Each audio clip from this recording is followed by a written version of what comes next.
สบายดีข้าพเจ้าสิทธาไซฟอนโลมิจิตมื้อนี้ข้าพเจ้าจะมานำเสนอการเบิ่งรูปของวัตถุในน้ำซึ่งอุปกรณ์ก็มี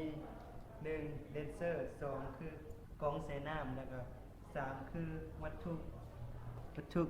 อยู่อันฟื้นของกล้องเนาะโอเคเฮามาเริ่มการทดลองกันเลยถ้าเฮายิงรัศมีแสง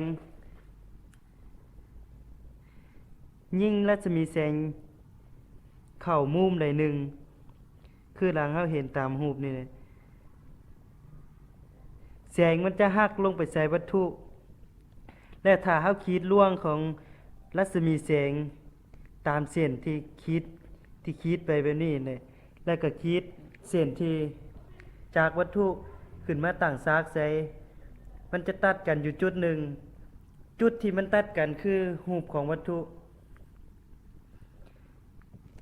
สรุปแล้วว่ารูปของวัตถุอยู่ในน้ำมันจะตื่นขึ้นหน่อยนึงคือกับเราเห็นดังไปเมื่อกี้นั่นแหละแล้วก็การทดลองของพวกเราสามารถนำไปใช้เป็นสื่อการสอนในชั้นมัธยมเพื่อให้เขาเจ้าได้รู้ถึง